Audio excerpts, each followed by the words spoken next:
कैसे हैं दोस्तों? आज हमारे कोर्स का पहला दिन है और इस कोर्स का मकसद ये है कि हम आपको ये बताएं कि कोई शख्स अगर अपना हैंड राइटिंग सही करना चाह रहा है, दुरुस्त करना चाह रहा है, तो उसके लिए कौन से तरीक़े अपनाने होंगे और किस तरीके से वो अपना ख़त दुरुस्त कर लेगा और अपनी राइटिंग साफ़ कर लेगा। सबसे पहले आपने समझना ये है कि जब हम कुछ भी लिखते हैं, ख़ासकर उर्दू की लिखाई, चूँकि यहाँ पर उर्दू की बात हो रही है तो आपको उसी हिसाब से समझना होगा। तो उर्दू की लिखाई में हम जहाँ कहीं भी कुछ भी लिखते हैं, चाहे वो रजिस्टर में लिखते हैं, कॉपी वगैरह में, या फिर कहीं भी कोई फ़ाइल वगैरह लिखनी होती है, तो वहाँ पर इस तरह की लकीरें खींची होती है जैसे आपको बोर्ड में नज़र आ रहा है। अब इसमें जब हम लिखते हैं तो बाज़ दफ़ा ये होता है कि हमारा ख़त सही नहीं होता, तो उसी वजह से हमारा पूरा ख़त बहुत बेकार दिखता है। और बाज़ ऐसे साथी होते हैं हमारे कि जिनका ख़त तो सही होता है, लेकिन जब वो लिखते हैं तो उसके बाद अपनी लिखाई को देख के उन्हें मज़ा नहीं आता कि यार मैंने ख़त तो सही लिखा है लेकिन फिर भी साफ़ नज़र नहीं आ रहा। तो उसमें चंद कमज़ोरियाँ हैं जिसकी वजह से वो अपना सही ख़त भी उसको अच्छा नहीं लग रहा होता है। तो अब हम यहाँ समझेंगे कि हम किन किन गलतियों का शिकार होते हैं जिसकी वजह से हमारे ख़त में वो कमज़ोरियाँ रह जाती है, और फिर उन गलतियों को किस तरह ख़त्म किया जा सकता है। तो ख़त सीखने में बुनियादी बात यह है कि बंदा तरीक़ाकार समझे कि मेरी ख़त में और मेरी लिखाई में क्या क्या गलतियाँ हैं। उन गलतियों को समझने के बाद फिर उनको सही करने का तरीका उनको आना चाहिए कि मैं इन गलतियों को कैसे ख़त्म करूँ। अगर वो तरीका भी उसे आ जाए, फिर उस पर प्रैक्टिस करे, मशक़ करे, लिखता रहे, तो उससे ये होगा कि उस प्रैक्टिस की वजह से उसकी गलतियाँ और उसकी कमज़ोरी जो ख़त में होगी वो सब ख़त्म हो जाएगी। लिखने से पहले मैं आपको एक बात समझा दूँ, हम आम तौर पर जब कुछ लिखते हैं तो उसमें बहुत सारे औज़ार इस्तेमाल किए जाते हैं, बहुत सारे कलम पेन इस्तेमाल किए जाते हैं, लेकिन जो बुनियादी कलम होते हैं वो 4 किस्म के होते हैं। पहली किस्म जो हम लिखते हैं वो बिल्कुल सादा नोक वाला, मतलब जिसमें ये होता है कोई कट कलम नहीं होता है, जैसे बिल्कुल ये जो हम जो पॉइंटर इस्तेमाल करते हैं या फिर पेंसिल या फिर बॉल पेन जो हम आम तौर पर इस यूज़ करते हैं, वो कलम होता है और ये बहुत ज़्यादा इस्तेमाल किया जाता है, बहुत ज़्यादा इसका इस्तेमाल होता है मुस्तकिल। और दूसरे नंबर पर हम कट मार्कर का, कट पेन का इस्तेमाल करते हैं आम तौर पर जब हम एग्ज़ाम में पेपर देते हैं या फिर कहीं कुछ खूबसूरत लिखना होता है, तो उसमें हम कट मार्कर को इस्तेमाल करते हैं। तो वो फिर एक दूसरा स्टेप होता है। आम तौर पर भी जो है ना वो स्कूल, कॉलेज और मदारिस में उससे लिखाई की जाती है ज़रूरत के वक़्त। तीसरे नंबर पर जब हम खूबसूरत लिखाई करते हैं, जिसे हम खुशख़ती कहते हैं या कैलीग्राफ़ी वग़ैरह, तो फिर उसके लिए हम ये लकड़ी का जो बड़ा कट कलम होता है ये इस्तेमाल करते हैं या फिर कोई ब्रश वग़ैरह का इस्तेमाल करते हैं। बाकी जो 3 स्टेप हैं, कट कलम का और लकड़ी वाले कलम का, इसी तरह ब्रश का, ये तीनों स्टेप बाद में आएँगे। सबसे पहले जो अपने ख़त को और अपनी लिखाई को साफ़ करना होता है, तो वो अपने सादा पेन से, ताकि हम जब कुछ सादा पेन से कहीं लिखें तो खूबसूरत और साफ़ लिखें। तो उसके लिए हमें ये जो तरीक़ाकार होगा ये भी हम उसी सादा पेन के ज़रिए से जो है सीखेंगे, ताकि हम अपने ख़त की बुनियादी कमज़ोरियों को समझें। उसके बाद अगर हमें ज़रूरत पड़े तो हम कट कलम को सीखें या फिर इस तरह ब्रश वग़ैरह के सीखने के लिए। और आम तौर पर हम सब जहाँ कहीं भी कुछ लिखते हैं तो बॉल पेन से लिखते हैं, पेंसिल से या फिर पॉइंटर, इन चीज़ों से लिखते हैं। तो उसमें ये है कि सादा पेन का सीखना ये बहुत ज़्यादा ज़रूरी होता है। अब हम इंशाल्लाह जो काम शुरू करेंगे वो सादा पेन से, चूँकि ये भी जो व्हाइट बोर्ड का मार्कर है ये भी सादा ही होता है, कट नहीं होता है। तो हम सबसे पहले इसके ज़रिए से सीखेंगे कि किस तरह से जो है ना हमारी लिखाई में जो क्या-क्या गलतियाँ हैं उसको कैसे ख़त्म किया जा सकता है। अब यहाँ लिखने से पहले आप ये बात समझें कि जब हम कहीं भी किसी जो है ना कॉपी वगैरह में या कहीं रजिस्टर में या किसी फाइल में कुछ लिखते हैं, तो उसमें इस तरह की लकीरें होती है। अब उन लकीरों पर किस तरह लिखा जाता है, तो अब अगर आप ये तरीका आपको ना आता हो कि इन लकीरों पर किस तरह लिखा जाता है, तो आप कभी कुछ लफ्ज़ ऊपर लिख देंगे, कुछ नीचे लिख देंगे, कुछ आगे पीछे इधर उधर करके लिखेंगे, तो खूबसूरत नहीं होगा। अब अगर आपके ख़त में खूबसूरती भी ना हो और आपका तरीक़ाकार भी गलत हो तो बहुत ख़राब दिखेगा। तो आपको लिखने से पहले बुनियादी बात ये समझनी चाहिए कि इन लकीरों पर हम लिखें किस तरह, हमारी तहरीर का अंदाज़ क्या होना चाहिए। तो अंदाज़ ये हो कि अगर इसमें 2 तरीक़े हैं। एक तरीक़ा ये है कि ये जो 2 लकीरें हैं आपको नज़र आ रहे हैं, ये ऊपर नीचे, उसके बाद इस तरह के, आम तौर पर कॉपी वगैरह में इस तरह का होता है, तो उसके बिल्कुल बीच में हम लिखें, उसके बिल्कुल बीच में हम लिखाई करें, तो ये भी बेहतर तरीक़ा, इसके ज़रिए भी आपके ख़त में सफाई आएगी। दूसरा तरीक़ा ये है कि हम उन 2 लकीरों के बजाय इस लकीर के बीच में लिखें, तो ये थोड़ा आसान है। पहला वाला जो तरीका है, जब आप ऊपर और नीचे की लकीरों को छोड़कर दरमियान में लिखते हैं, तो इसमें कोई लफ्ज़ ऊपर चला जाता है, कोई नीचे चला जाता है। आपको सही समझ नहीं आ रहा होता है कि मैं ये लफ्ज़ कहाँ लिखूँ। लेकिन जो दूसरा तरीका है, मसलन जिसमें आप इस लकीर को लेके इसी के ऊपर लिख रहे हैं, इसमें लिखना आसान हो जाता है कि आपको पता चल जाता है भाई मैंने इस लकीर से ऊपर नीचे नहीं जाना। अब इसको देख के आपने किस तरीके से ये लिखाई करनी है, क्या तरीका अपनाना है, तो हम इंशाल्लाह उसी को लेके बात करेंगे आगे, और इसी को लेके हम आगे लिखाई करेंगे। और यही तरीका आम तौर पर इस्तेमाल भी होता है लिखाई में। सबसे पहले हम अलिफ से शुरू करते हैं,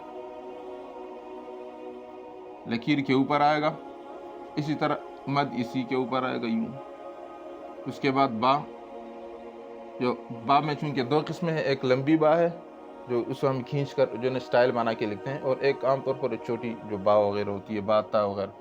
तो ये यहाँ थोड़ा सा ऊपर से शुरू करके आएंगे इस तरह से। अब ये गोया कि इस लकीर से मिला हुआ होना चाहिए, लेकिन अगर मामूली सा फासला है तो कोई बात नहीं है, लेकिन इस लकीर से नीचे नहीं आना चाहिए और बिल्कुल ऊपर नहीं चला जाना चाहिए। अब इसका जो नुक्ता होगा वो इस लकीर से नीचे आएगा। अब उसके ऊपर ता आएगी। फिर आप इस बात को समझें कि ये दोनों एक ही है, मतलब ये नहीं है कि बा आपने इसी अंदाज में लिखना है और इसके जो त इस अंदाज में लिखना है। इसमें आप बा तासा जितने भी ये जो अल्फाज है ना जो हम पढ़ चुके होते हैं, तो ये सारे आप इस अंदाज से भी लिख सकते हैं और इस ऊपर छोटे वाले अंदाज से भी। लेकिन ये दो तरीक़ाकार हैं, इसको समझाने के लिए इस अंदाज से यहाँ पर लिखा जाता है। उसके बाद आते हैं जीम। अब जीम में एक बात समझें कि जीम का जो ऊपर हिस्सा है, ये जो ऊपर यहाँ से लेकर यहाँ तक है, ये इस लकीर के ऊपर लिखा जाता है। इसके ऊपर लिखते हैं तो उसके बाद ये कि गोलाई के लिए नीचे हिस्सा बन जाता है। अब ये चीज़ें आपने समझनी है कि यहाँ पर लकीर के ऊपर क्या किस तरह लिखेंगे, नीचे किस तरह लिखेंगे। जब आप इस चीज़ को अपनाएंगे तो आपके ख़त में खुद ब खुद खूबसूरती आएगी।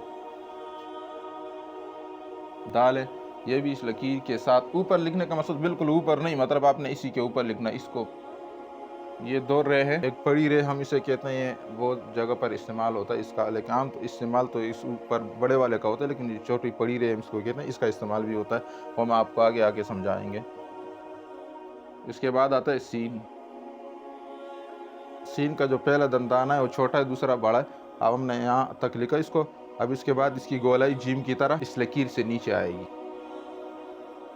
अब ये मैंने चंद हरूफ लिखे हैं और ये पहला सबक है। अब इसमें हमने बाज़ बातें ज़रा तफसील से जो है ना समझनी है। पहली बात तो ये है कि हम जब अलिफ लिखते हैं तो उसको स्टाइल बनाने के लिए हम उसको थोड़ा सा टेढ़ा करके लिखते हैं यूँ। ये गलत तरीका है। अलिफ इस तरह नहीं है, अलिफ बिल्कुल सीधा है जैसे ऊपर लिखा गया है। ये जो आपको स्टाइल दिखता है, ये स्टाइल कट मार्कर से और इस तरह ब्रश से और उन चीज़ों से लिखते वक्त थोड़ा सा नज़र आता है और उसमें खूबसूरती होती है। लेकिन अगर आप सादा मार्कर से या सादा कलम बॉल पेन वगैरह से पेंसिल से लिखते हैं, उसमें आप इसको मोड़ेंगे नहीं, इसको घुमाएंगे नहीं, इससे ये खूबसूरत नहीं लगेगा, ये बदसूरत दिखेगा। आपने इसको बिल्कुल सीधा लिखना है। वो जो हमें थोड़ा सा टेढ़ा डिज़ाइन जैसा नज़र आ रहा होता है ना, तो वो कट मार्कर से आप लिखेंगे तो इंशाल्लाह हम आपको आगे समझाएंगे, उससे आपको खुद ब खुद समझ आएगा कि ये डिज़ाइन इस तरह क्यों बना हुआ है। उसके बाद जो बा है, अब इस बा को समझना है। अगर हम इसकी तफसील में जाएं तो बहुत ज़्यादा बात लंबी हो जाएगी। आपने मुख्तसर इतना समझना है कि इसका ये जो पहला हिस्सा है, ये इस हिस्से से इसके अगले वाले हिस्से से ऊपर है, यानी इसका ये हिस्सा अगर हम यहाँ लकीर के हिसाब से देखें ना, इस हिसाब से, तो आपको समझ आ जाएगा कि ये वाला हिस्सा इस वाले हिस्से से ऊपर आएगा और इसकी शक्ल तलवार जैसी होगी। जैसे एक तलवार होता है ना, उसको थोड़ा सा मतलब उसमें घुमाव होता है। अगर मैं इसको यूं थोड़ा सा तलवार की शक्ल दे दूं तो आपको समझ आ जाएगा। तो इसकी शक्ल जैसी तलवार जैसी है। ये हिस्सा उसका बारीक भी है और थोड़ा सा ऊपर भी है, जैसे तलवार की नोक जो है ना धारीदार होती है और ऊपर को मुड़ी होती है, जबकि ता में पहले और दूसरे हिस्से में इतना खास फर्क नहीं है। उसके बाद जीम की बात आती है, तो जीम में दो चीजें हैं। पहली चीज मैं आपको समझा रहा था, ये जीम का सिरा, जिसे अरबी में कहा जाता है ना रअसुल जीम, मतलब जीम का सर। तो ये जो हिस्सा है ना, इसको आपने इस लकीर से ऊपर लिखना है। ये चीज आपने इस लकीर के नीचे लिखनी है। अब जब आपको ये दोनों चीजें लिखना आ गई ना, आप इनको जोड़ेंगे तो खुद ब खुद जीम बन जाएगा। लेकिन आपने इसके लिए प्रैक्टिस करनी है कि आपने इसको बार बार लिखना है, क्योंकि ये चीज सिर्फ जीम में नहीं इस्तेमाल हो रहा है। मसलन आप ये जीम हो गया, ये हा हो गया और ये इसी तरह आइन हो गया। तो ये सारी चीज़ें हैं, ये सारे जितने भी हरूफ है वो आपको इस गोलाई से समझ आएंगे। जब आपने ये सीख लिया तो गोया कि आपको ये सारे हरूफ आ गए लिखना। बस आपने इस पर मेहनत करनी है, इसको उल्टे हिसाब से सीखना है। अब इसमें एक और बात है जो हम बाद में तफसील से समझाएंगे। फ़िलहाल इसकी ये जो गोलाई है, इसको बेज़वी शक्ल कहते हैं। बेज़वी बैदा असल में अरबी में कहते हैं अंडे को, यानी इसकी ये गोलाई अंडे की शक्ल है। अगर हम इसको यूँ मिलाएँ इसकी गोलाई को, तो आप देखें जैसे किसी अंडे को आपने थोड़ा सा उल्टा साइड पे रखा हुआ है, तो वो गोलाई अंडे की शक्ल जैसी हो जाएगी। आप इन सब को मिलाएंगे तो इन सब की गोलाई टेढ़े अंडे की शक्ल किसी हो जाएगी, वैसे जैसे अंडे को कुछ इस अंदाज से आपने रखा हो, तो इसको बेज़वी शक्ल कहते हैं। तो आपने अंडे की शक्ल वाली ये गोलाई बनानी है। तो इसके ज़रिए से ये होगा कि आप ये सारे 6 हरूफ 5 है 6, तो आपको ये सारी चीज़ें लिखना आ जाएगी। बस उसके लिए आपको सिर्फ ऊपर जीम का जो ऊपर सिरा है इसको सीखना है और आइन का सिरा ये जो बाद में आएगा, फिर इंशाल्लाह दोबारा समझाऊंगा, वहाँ ये आपने सीखना है। इन दोनों को आप अलग सीखेंगे और इस पर आप मेहनत करेंगे तो आपके लिए ये दोनों चीज़ें समझना आसान हो जाएगा। इसके बाद आती है दाल की बारी। तो दाल आपने बस सिंपल इसका पूरा पहला वाला हिस्सा आपने गोलाई से बना देना है, दूसरा हिस्सा आपने उसको सीधे नीचे से लेकर आना है। अब बारीक कलम में आपको ये कर देना। अब बारीक पेन से जब आप लिखेंगे ना, मतलब बगैर कट के, तो ये आपको इतना मतलब मुश्किल भी नहीं लगेगा और समझने में इतनी मुश्किलात नहीं है। आप जब कट पेन से लिखेंगे तो उसके लिए फिर इंशाल्लाह हम आगे तफसील से बात करेंगे, आपको समझ आ जाएगी। बस आपने इसमें ये समझना है कि ये पहला हिस्सा यूँ गोलाई और दूसरे हिस्से में ये आ गया। उसके बाद रे है पड़ी रे जो मैंने कहा है, तो बस आपने उसको बस ये बिल्कुल हल्का बना देना। ये पड़ी रे कुछ इस तरह दिखती है, मैं ज़रा मोटा करके लिखता हूँ। ये पड़ी रे कुछ इस तरह से दिखती है, लेकिन ये इसका इस्तेमाल चंद जगह होता है इसलिए इसको यहाँ भी लिखा जाता है। इसके बाद जो असल राह है, जो बड़ी रे जो हम लिखते हैं, तो ऊपर से इसमें दो हिस्से, दो स्टेप हैं। पहला स्टेप उसमें थोड़ी सी गोलाई है, ऊपर से आप नीचे आएंगे थोड़ी सी गोलाई है, मैं ज़रा बड़ा करके लिखता हूँ, ये बिल्कुल मामूली सी गोलाई है जो आपको शायद वीडियो में नज़र आया नहीं।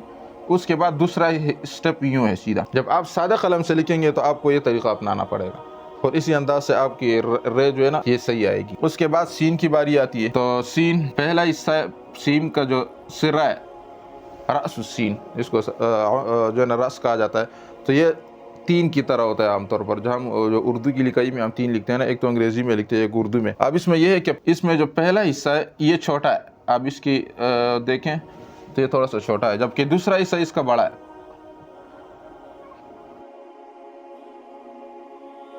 पहला हिस्सा ज़रा ऊपर है, मसलन अगर मैं ये लकीर खींचूँ ना यूँ सीधी, तो दूसरा हिस्सा काफ़ी नीचे आ गया है। पहला हिस्सा इसका छोटा है, दूसरा बड़ा है। इसी तरह पहला हिस्सा इसका ऊपर आ रहा है, उसके बाद दूसरा हिस्सा थोड़ा नीचे आ रहा है। ये समझने के बाद अब ये है कि इसके साथ वही गोलाई मिलानी है। ये जीम और ये आयन है वाली जो गोलाई है, ये तो उल्टे हिसाब से, उल्टे साइड से शुरू होती है, मतलब यहाँ से शुरू होकर आगे जाती है, जबकि सीन में सीधे साइड से यहाँ से शुरू होकर यूँ आती है। बाकी दोनों में इतना ख़ास फ़र्क नहीं है। आपने बस ये समझना है कि इसको सीधे हिसाब से लिखना है और इस जीम और आइन वाले को उल्टे तरफ से शुरू कर देना है। अब इसमें यह है कि सिर्फ ये जो गोलाई है ये आपको आगे जाके बहुत सारी चीज़ों में समझ में आ जाएगी। बस आपने इसको सीखने की कोशिश करनी है और इस पर प्रैक्टिस करना है। तो यहाँ पर प्रैक्टिस की 2-3 चीज़ें हैं। नंबर 1 अलिफ, आपने उसको सीधे लिखने की कोशिश करना है। नंबर 2 जो बा है, ये गोलाई ये और ये ऊपर। नंबर 3 ये जीम की गोलाई और नंबर 4 में ये सीन की गोलाई। तो ये 4 चीज़ें अगर आप इन पर मेहनत करेंगे तो ये इस ख़त का जो आज के जो सबक है इसका सबसे बुनियादी हिस्सा है। आप इस हिस्से पर, इस पार्ट पर सही मेहनत करेंगे तो आगे जाके आपको बहुत सारे हरूफ और बस बहुत सारी जो लिखाई के जो बुनियादी गलतियाँ हैं वो आपकी ख़त्म हो जाएंगी, क्योंकि आगे जाके इन्हीं गोलाई से और इन्हीं लंबाई चौड़ाई की जो हरूफ है, इन्हीं से फिर आगे जाके आपको और हरूफ लिखने होते हैं और वो आपके लिए आसान हो जाते हैं अगर आपने यहाँ पर मेहनत की होती है। मैं इसको यहाँ दोबारा लिख देता हूँ ताकि आपको लिखने में और समझने में आसानी हो। सबसे पहले हमने कहा अलिफ, तो आपने अलिफ बिल्कुल सीधे लिख देना। उसके बाद बा है, ये आपको समझाया था कि इसका पहला हिस्सा दूसरे हिस्से से ऊपर आएगा। ज़रा अगर मैं ये लकीर खींचूँ तो ये हिस्सा इससे ऊपर आएगा। इसमें मैंने आपको बताया इसमें इतना फ़र्क नहीं है, बस इसमें ऊपर शुरू के हिस्से में गोलाई है, जबकि इस हिस्से में गोलाई के बजाय इसमें चौकोर बना हुआ है। इस चौकोर हिस्से को भी आपने थोड़ा सा गोल करके बनाना। जीम में आपको समझाया कि पहला हिस्सा इसका ऊपर आएगा यूँ, उसके बाद गोलाई आएगी जो आपको समझना होगा। ये इस तरह से आपकी जीम बन जाएगी। बस आपको इन दोनों चीज़ों को लिखना होगा, बाकी नुक्ते को आप बीच में लिख दें तो ज़्यादा बेहतर है। उसके बाद दाल है, तो दाल में पहला स्टेप आपने ऊपर से गोलाई करके यहाँ तक बनाना है। उसके बाद दूसरे हिस्से में अपने कलम को बिल्कुल सीधा आगे लेकर जाना। तो जब आप इन बातों को जहन में रखेंगे ना, तो आप अपनी लिखाई में अपनी गलतियों को खुद से दुरुस्त कर सकेंगे। जब आप लिखाई में कोई गलती आएगी तो आपको खुद समझ आएगा कि भाई ये लफ्ज़ मैंने गलत लिखा है और इसको इस तरह नहीं इस तरह लिखना चाहिए। फिर आप प्रैक्टिस करेंगे तो आपकी गलती खुद ब खुद दूर हो जाएगी। बस आपको ये सबक सही समझना है और इसको बार-बार ज़हन में रखना है और उस पर सही प्रैक्टिस करके लिखना है अपनी कॉपी में, रजिस्टर में, जो भी आपके पास असर है। और आप लिखना चाहें तो आप उसमें बेहतर ये है कि इंक वाला कलम इस्तेमाल करें। तो ये होता है जब आपकी लिखाई उससे साफ़ होगी तो बाकी आप हर चीज़ से आसानी से लिख सकेंगे। नहीं तो आप पेंसिल का भी इस्तेमाल कर सकते हैं, बाकी भी आपके पास कुछ है पॉइंटर वगैरह तो उससे भी आप लिख सकते हैं। लेकिन इंक वाले पेन का इस्तेमाल करना ये आपके लिए ज़्यादा बेहतर रहेगा। आज के लिए इतना ही काफ़ी है। इंशाअल्लाह फिर मिलते हैं अगली वीडियो में, तब तक के लिए अल्लाह हाफ़िज़।